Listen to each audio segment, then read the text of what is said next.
Now, I'm not advocating for Kevin Stefanski to receive Coach of the Year honors after the season is over, but I feel he deserved the award simply because of all the injuries he has to endure. He has had to adjust and just pretty much draw up blueprints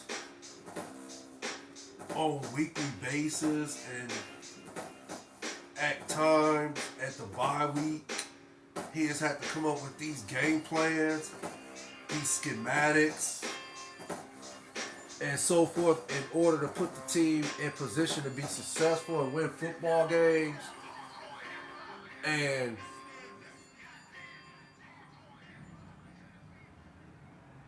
if you just look at it in its entirety, the Browns are currently 8-5 and 5th in the AFC playoff picture. I'll speak on that a little bit more later.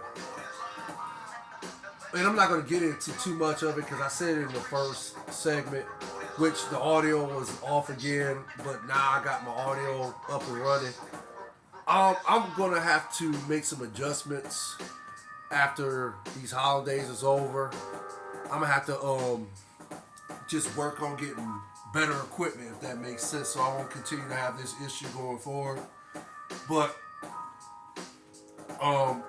as of right now, I have to, that old saying, start where you are, use what you have, and do what you can. I think that's a quote on how to achieve greatness. So this is where I'm at right now, but this ain't about me. This segment is not about me. This is about Kevin Stefanski and why I feel he deserves Coach of the Year honors after the season is over. And again, it's because of the extraordinary job he has done with the Browns this season. I never questioned his ability to be a head coach in this league. I never questioned his ability to be one of the elite head coaches in this league, if that makes sense. And I'm not saying he's elite right now, but I like to think he's starting to build a resume and get to a point where he will be considered one of the elite head coaches in the game, if that makes sense. But he's definitely one of the good, slightly above average head coaches in the game, if that makes sense. I almost want to say if you did the top 20 head coaches in the game, he'll be at least top 15, if that makes sense. Could be wrong, but I think Kevin Stefanski will at least be one of the top 15 best head coaches in the game, if that makes sense. Okay. But again, it's because of the extraordinary job he has done this season with the Browns, regarding the injuries to all these key players. And I would like to think if Nick Chubb was healthy, Deshaun Watson was healthy, I like to think the Browns' record would be either 12-3 or 11-4 instead of 8-5, if that makes sense. And I like to think they would at least be, they would be, in my opinion, the number one seed in the AFC. Right? They'll be the number one seed. They will have home field advantage throughout the playoffs. They would at least have a 2-game lead over the Ravens, in my opinion. So, and again, that's with a healthy Deshaun Watson and a healthy Nick Chubb. So, but the Browns' record is 8-5.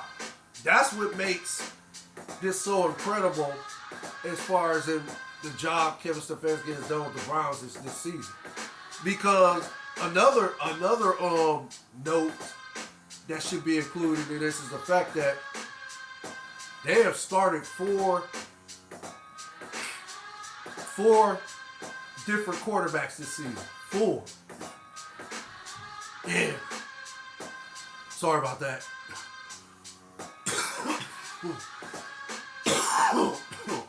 Just getting over a cold. But the show has to go on. So I still have to do my podcast segments. But yeah, I was down for a second with a little cold, but I'm good. I'm getting over it now. And yeah, like I said, the show has to go on, so I have to do these podcast segments for my subscriber and viewers. But yeah, they've started 4 different quarterbacks in P.J. Walker, what's that? Dorian Thompson-Robinson, Deshaun Watson, and now Joe Flacco, right? Okay. 4 different quarterbacks have started this season. And still, the Browns' record is 8-5. You have to contribute that to Kevin Stefanski and how he was able to put these 4 different quarterbacks in positions to be a success. He has put them in position to play to their strengths, if that makes sense. And I still don't like if you want to, like, put a knock, if there's a knock against Kevin Stefanski, I guess you could say the play calling is still a little suspect. But, I mean, the play calling has been, decent the past, but actually, the play calling was decent against the Jaguars. But I still say it's a little suspect and he should give it up. They should look to hire an offensive coordinator next year. But we'll see what happens with that. But other than that, Kevin Stefanski has done a phenomenal job with the Browns. It's just that simple. He's done a phenomenal job. The players are buying in.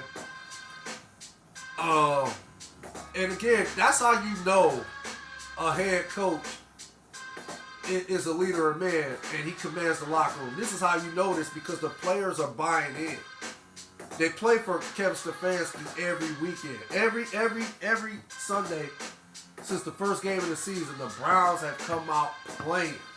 They have come out and laid it on the field. Yeah, they've had some games where, they like, we just don't have it today.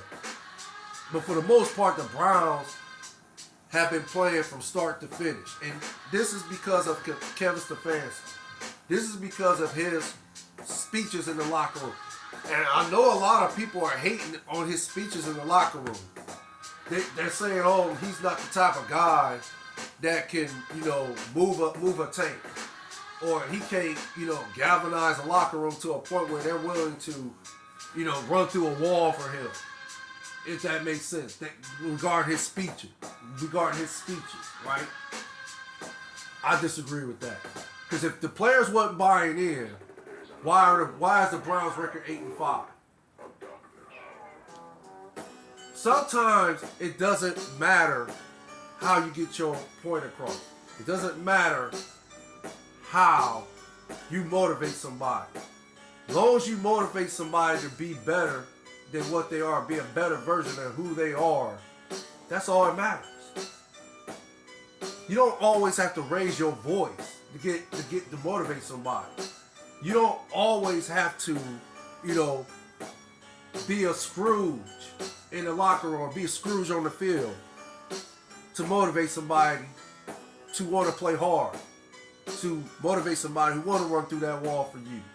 Sometimes it don't take all that. Sometimes it just take a guy who's laid back like Kevin Stefanski, who is, commands respect, but he commands respect in a humble way.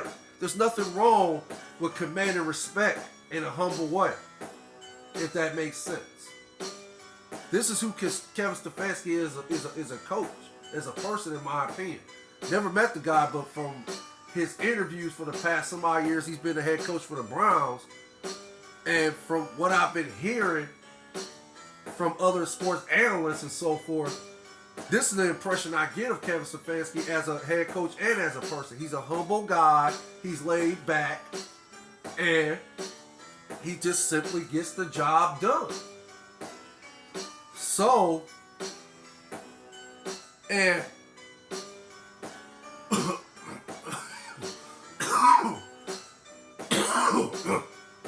I never questioned Kevin Stefanski's ability to be a head coach in this game. I never questioned that since the day he was hired by the Browns. And I just knew he was a leader of men by the first speech he gave, the first press conference he gave. being hired as the Browns head coach, and so forth. And keep in mind, and I'm not going to get into all this, but since 1999, he's been the best head coach hire we've had. And I'm not going to get into, since 1999, those tenures of owners and head coaches and players, which in my opinion, those coaches, owners, and players, they were only in it for the money. They were only using the Cleveland Browns fan base for financial gain. And, in order to accumulate generational wealth for themselves and their families. But I'm not going to get into that because I've already did podcast segments on that, or how I feel about those owners in the past. But again, since Jimmy Haslam bought the team, I already knew we were on the bigger and better things. Just as much as when they hired Kevin Stefanski, we were on the bigger and better things. Andrew Berry, of course, come on. I'm not even going to get into all that. We just have a solid foundation now. Finally. We have a solid foundation of owners. We have a solid foundation with an owner, head coach, GM, special teams, and a defensive coordinator. And Jim Schwartz being the defensive coordinator, Buddy Patrone being the special teams head coach. We just have a solid foundation now. And Kevin Stefanski is leading the way with his ability to come up with these schematics to put the Browns in positions to win these football games. And they have won enough football games so far to have an 8-5 record to control their destiny. And I like to think if they get 2 more wins, that should get them in the big dance in the AFC playoff picture. And I think they can either secure the 5th seed or, worst case scenario, they'll be the 7th seed. But still, to be the 7th seed and still make the playoffs with the type of season they've had with all these injuries, that's a extraordinary accomplishment for the Browns, and that's an extraordinary job of coaching by Kevin Stefanski this season. So again, I'm not gonna get into his win-loss records and all that. I want to say that he's at 34-29 now, as far as his record as a head coach. Could be wrong about that, but he's just done a phenomenal job this season, in my opinion. I think Kevin Stefanski, like I said, at the end of the season, I'm not advocating for him to be coach of the year. If he doesn't win coach of the year, I won't be disappointed. But I feel he deserves coach of the year simply because of the job he has done, the phenomenal job he has done, regarding all these injuries he's had to endure. I would like to think if most of these teams endure the type of injuries that the Browns have endured, let's just say, for example, the Kansas City Chiefs. Say they lost Patrick Mahomes for the season. And I'm not advocating injuries for anybody.